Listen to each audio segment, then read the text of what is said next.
Hello. ഇന്ന് നമ്മൾ വൈകുന്നേരത്ത് ചോറില്ലാത്ത കാരണം വന്ന് ഞാൻ ജോലി കഴിഞ്ഞ് വന്ന ഭാഷയിൽ പറഞ്ഞു അമ്മച്ചി ചോറില്ല, നമുക്കിന്ന് ഭൂരി മസാല ഉണ്ടാക്കാൻ പറഞ്ഞു.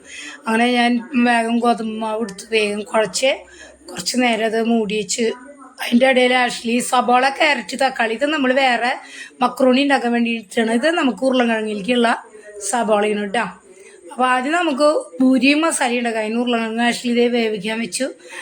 അത് വെന്ത് കഴിഞ്ഞപ്പോൾ നമ്മൾ സബോള എടുത്ത് വാട്ടി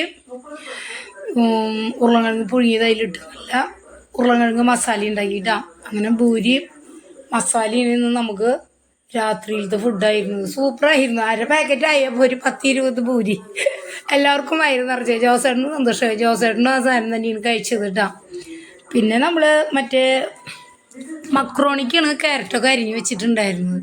അപ്പോൾ നമുക്ക് വൈകുന്നേരം അങ്ങനെ സ്പെഷ്യൽ ഫുഡ് ഉണ്ടാക്കുമ്പോൾ ഒരു സന്തോഷം തന്നെയാണ്. പക്ഷെ വന്നിട്ട് ഉണ്ടാക്കണ സമയം മുമ്പ് ഗ്യാസ് പ്രോബ്ലം വന്ന വശം ഞാൻ ഭക്ഷണം കഴിക്കാറുണ്ടേ. പക്ഷെ ഞാൻ വെയിറ്റ് ചെയ്തു, വെള്ളം കുടിച്ച് ക്ഷമ പോലെ നിന്നു. അപ്പോൾ വയറ് നിറച്ചൊരു 4 പൂരി ഞാൻ കഴിച്ചു വിട്ടു ആദ്യം.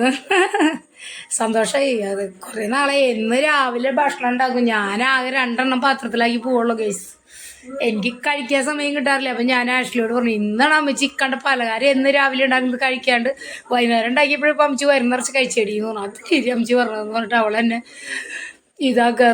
എന്നോട് പറയായിരുന്നു ആഷ്ലി. അപ്പോൾ അതേ നല്ലൊരു പൂരി മസാല, ഉരുളക്കിഴങ്ങ് മസാലയും പൂരിയും കൂട്ടി ഇതേ ഫുഡ് ഞാൻ കഴിക്കാതിരിക്കണം. ഭയങ്കര ചൂടാട്ടോ. പൂരിക്കും ചൂട്, ഉരുളക്കിഴങ്ങിനും ചൂട്. കാരണം നല്ല രസം ഉണ്ടായിരുന്നു കേട്ടോ. സൂപ്പറായിരുന്നു. നല്ല വിശപ്പിൻ്റെ കൂടി. അപ്പോൾ സൂപ്പറായിട്ടാ. ബായിട്ടാ.